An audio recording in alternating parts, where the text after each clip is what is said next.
بسم الله الرحمن الرحیم. سلام و عرض احترام خدمت تک تک شما عزیزان. خوش آمدید به چینل یوتیوب ما. امروز میخوایم دوستای عزیز روی چی کار بکنیم روی اعضای بدن که اعضای بدن در زبان فرانسوی این را برای شما میخوایم لیست بکنم و امیدوار هستم که تا آخر ویدیو ما را همراهی بکنید. ما شروع میکنیم از اعضای بدن، از موی سر فرضاً. les cheveux شما میفهمید که جمع است، در حقیقت موی سر. les cheveux به معنای موی سر و خود la tête سعی کنید la tête خودی چی معنی la tête به معنای سر و داریم le crâne یعنی جمجمه یا کله سر. شما توجه بکنید که ما داریم le cerveau به معنای مغز سر میگه le cerveau. و شما لطفا توجه بکنید دوستان عزیز که مثلا داریم le visage صورت یا چهره انسان میگه le visage. و داریم l'oreille یا les oreilles جمعش میشه و گوش ها les oreilles میگیریم les oreilles به معنای گوش ها les oreilles گوش ها. و داریم le lobe نرمی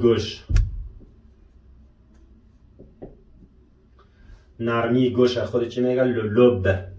و همچنان داریم le sourcil ابرو.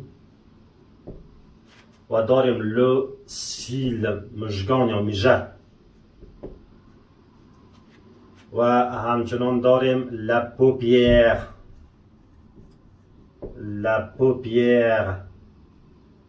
پلک چه میگه پوپیر. و لوی یک چشم میگه les yeux جمعش هسته. لوی به معنای چی است؟ لوی به معنای چشم. و داریم la joue به معنای چی است؟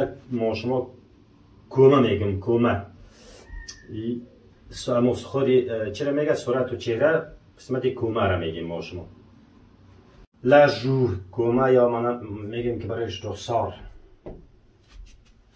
و داریم le menton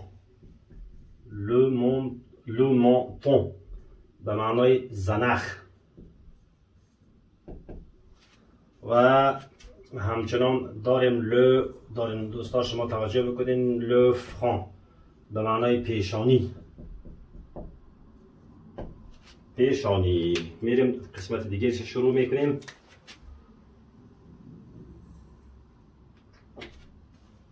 یک بار برای شما میخوانم les cheveux موی سر، la tête سر، le crâne جمجمه، le cerveau مغز، le visage صورت چهره، les oreilles گوش ها، le lobe نرمی گوش، le sourcil ابرو، le cil میژه یا مژگان، la paupière پلک، l'œil چشم، la joue رخسار یا کومه، le menton زنخ، le front پیشانی. و داریم la gencive به معنای بیره. و داریم la dent مؤنث است دندان. پس ما انواع اقسام دندان ها داریم. ما قسمت یک تعدادش برای شما نام میگیریم. داریم la canine به معنای نیش la canine. و داریم la dent سعی کنین la dent incisive یعنی دندان پیشرو رو میگه. دندان چرا؟ دندان پیشرو برینده که است.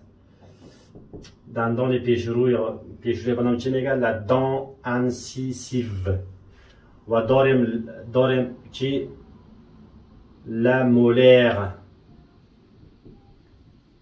la molaire دندان آسیا دندان کلان چرا به قسمت آسیایی.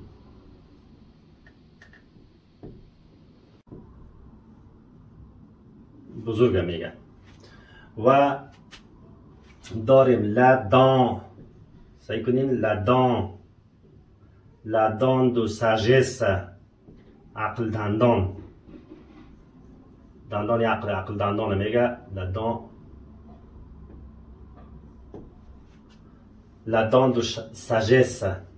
و دندان شیری داریم لدان، لدان دو له،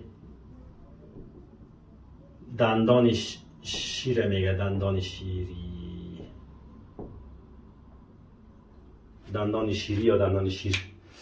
و یه هم از قسمت چی بود؟ دندان بود. و خود دهنه چی میگه؟ لبوش، لبوش به معنای دهن. و داریم ل، سعی کنین دوستا جمع میگیریم، ل لور، لبها، ل لور، لبها. و خود اوغه برای شما نام بردم. ل داریم ل نوک، ل نوک پشتی، پشت گردن، ل نوک. و همچنان ما شما داریم لپول، لپول شانه. داریم لنغین، شما توجه بکنید، لنغین یعنی شکاف یا سوراخ بینی.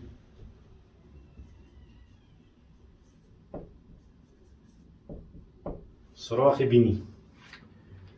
و یعنی قسمت هم برای شما یک لیست نوشته میکنم. امیدوار هستم که تا آخری ویدیو ما را همراهی بکنید دوستا. رسته بدن در قسمت شانه میگیریم لو دو به معنی چی؟ پشت، لو دو پشت. پس لیکوت، لیکوت قبرغه ها، لیکوت، لیکوت قبرغه ها. داریم لو وانتر، شکم یا دل. داریم لو کور به معنای چی هست؟ قلب. و داریم لو توراکس، لو توراکس قفس سینه، قفس سینه. و همچنان ما شما داریم لابدومن، این هم به معنای باطن یا شکم، لابدومن. داریم لو پلویس، لگن خاصره.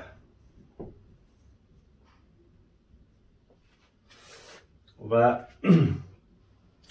لکولون داریم لکولون ورتبرال، لکولون ورتبرال یعنی ستون فقرات، لکولون ورتبرال. میرسیم لمه، لمه به معنای دست. le coude orange, le coude orange. و ما شما داریم le poignet، le poignet مچ دست یا بند دست. و همچنان ما شما اینا انگشت داریم و 5 انگشت هم برای شما نام میگیریم. داریم لو دوا انگشت. من میخوایم این قسمت پاک بکنم.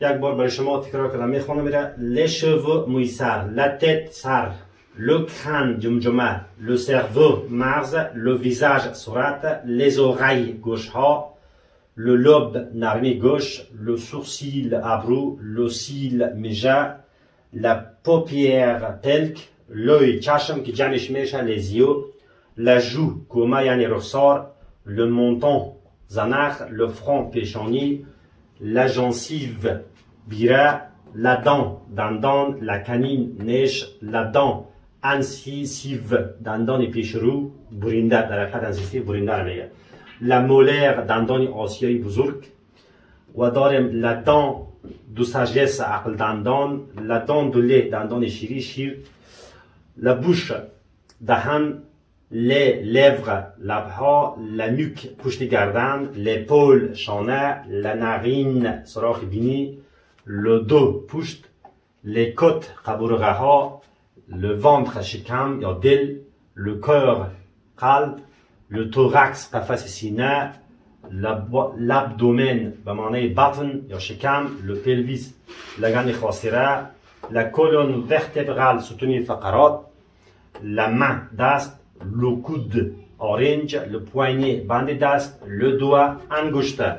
حالا میخوایم این قسمت رو پاک بکنم بقیهش در اینجا بنویسم دوستان شما توجه بکنین بقیهش در اینجا بنویسم برای شما که ما داریم یک داریم le pouce به معنای انگشتی چی رو میگه انگشت شست انگشت شست و داریم l'auriculaire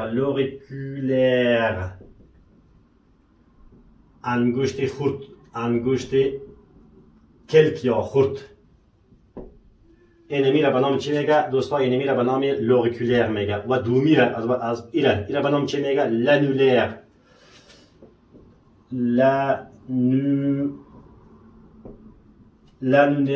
l'annulaire یه هم به معنی انگشت وسطی کوچک و انگشت وسطی کلان این چی میگه این به نام le majeur انگشتی وسطی کلان انگشتی وسطی چی را میگه کلان و همچنان داریم انگشت شهادت را چی میگه انگشت شهادت لاندکس چی میگه لاندکس انگشتی شهادت و این هم بود البته از دست دوستای عزیز. حالا میریم به پایش را میکنیم چی میگه لو ژنو سعی کنیم لو ژنو زانو باشه. یک چیز دیگه مان که از قسمتی مان شوش لو پومان چی را میگیریم لو پومان به معنای شوش و داریم لو فوا جگر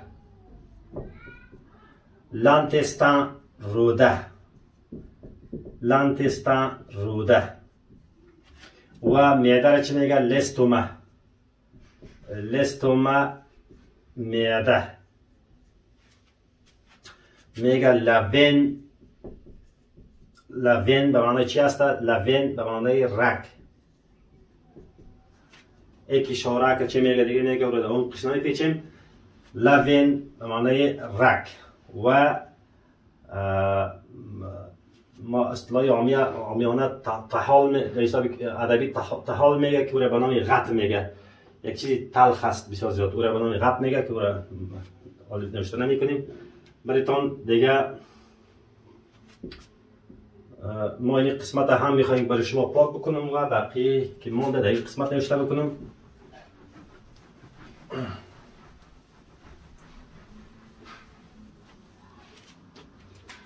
le pied چی را میگه le pied پا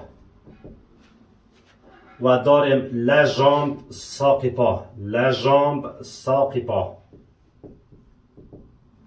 و داریم لژونو را گرفته مرشان la rotule کاسه زانو و میگه le mollet به معنای چیه ماهیچه پای میگه ماهیچه پای یا پا. شما توجه بکنید le mollet le pied و داریم l'ongle منظورش یک ناخن است ناخن و داریم لخته انگشت پا انگشت پا را میگم و پاشنه پا یا کوری پا برایش میگم لو چی میگه لو تالون پاشنه پا یعنی کوری پا لو تالون و دیگه داریم دوستای عزیز دیگه در این قسمت شما کدام چیزی مانده باشه یا میتونید دوستا که در کامنت بنویسین اگر کدام لغتی که به حساب شما نمیفهمید میتونید در کامنت بپرسین و برای شما جواب میدیم. حالا میخوایم که منظورم از نوشته کردن اعضای بدن چی بود که ما میخوایم که فعل افواق را به کار ببریم. وقتی شما نزد دکتر مراجعه میکنین از شما وقت سوال میشه که کجای شما درد داره یا پس شما هر عضو بدن که شما بگیرین با اینا باید فعل افواق به کار ببریم که ما را میخوایم اینجا در جمله استفاده بکنیم. یک دفعه برای شما تکرار میکنیم این قسمت لو پوس انگشت شست لوریکولر لانولر انگشت وسطی کوچک لو ماژور لاندکس انگشت عادت لو ژونو لو پومون le foie, l'intestin, l'estomac, la veine, le pied, la jambe, la rotule, le mollet, l'ongle, l'orteil, le talon. ما میخوایم که مثلا این قسمت برای شما در جمله اینجا به کار برم. وقتی که در دکتر مراجعه میکنید دکتر اولین سوالش هست که میگه به چند طریقه برای شما بیان میکنه. تو میگه تو مال تو عمل کجای شما درد داره. پس جوابش میگه که هر قسمتی را که ما به کار ببریم میتونیم میگیم با فعل افواق البته میگیم که ژ سیکنیم ژ مال میگیریم ژ مال او دان من دندان درد هستم این دندان های درد میکنه. شما توجه بکنید این قسمت جمع است. ما این قسمت برای شما میخوایم یک فرمول ساده ترتیب بکنیم که سوژه میگیریم جمع فعل افواق یعنی که فعل افواق ما شما گردان بکنیم صرف بکنیم جمع باید مال بگیریم مال. بعد از این پریپوزیشن هایی که ما قبلا روش کار کرده بودیم یا مثلا او اگر جمع باشه یا اگر مذکر باشه او مفرد باشه جمع مذکر مؤنث باشه از او و اگر مؤنث باشه میگیریم الا. اگر یک عضو بدن ما که به چی شروع شده باشه به حرف ویل شروع شده باشه میگیریم ا ال اپوستروف. بعد از جمع عضو بدن میگیریم. پس نظر به این ما شما اینال جملات جور میکنیم. وقت دکتر بگه تو عمل او کجای شما درد میکنن پس میگیم که سی کنیم ژ میگیریم ژ مال الا سی کنیم. دوستا شما توجه بکنید الا تت من سردرد هستم یا سرم درد دارد.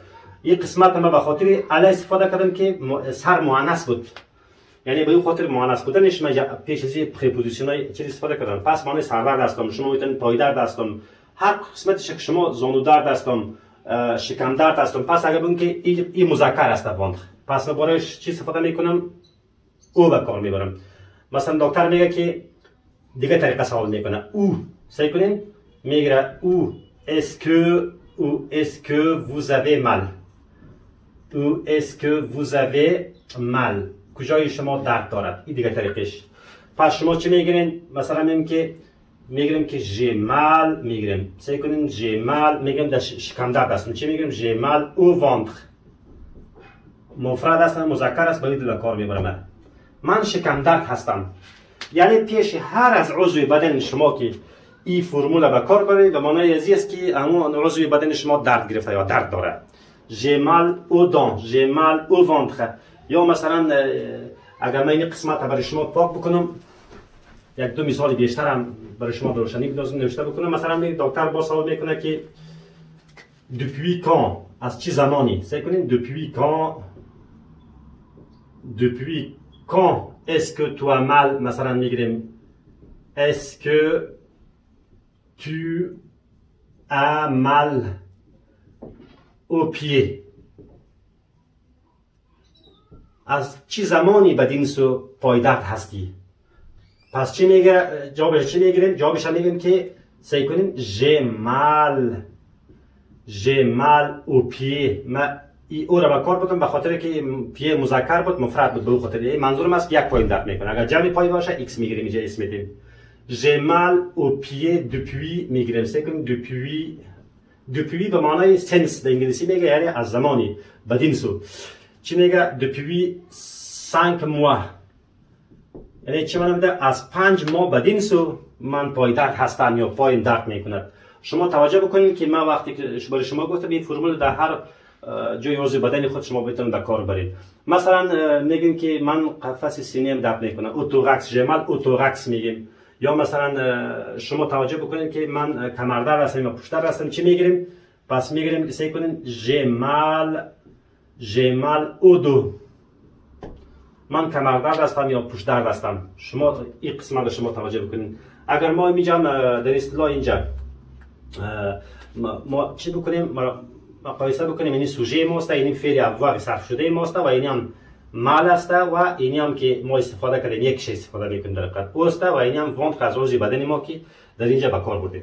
یعنی همیشه شما در این طریقه وقتی نزد دکتر مراجعه میکنین مهم است که اول عضو بدن یاد بگیرین و بعد تحقیق از این فرمول به کار برین و تا بتونین مشکلی خود را رفع بسازین. مثلا دوستان شما توجه بکنین که اگر بگید که مثلا گوشهایم درد میکنه، چی میگیم؟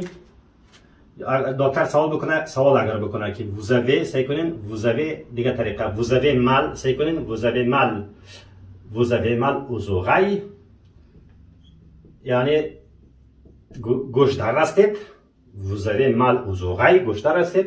پس اگر وی بگویم یعنی بله، پس میگیم که ژمال چی میگیریم؟ ژمال اوزوغای، یعنی هر دو گوش ما درد میکنه. ژمال اوزوغای. depuis مثلا میتونیم بگیم که چی depuis از چی زمان بدین سو میگیم depuis 2 mois، از 2 ماه بدین سو گوش درد هستم، از 2 ماه بدین سو گوش درد هستم.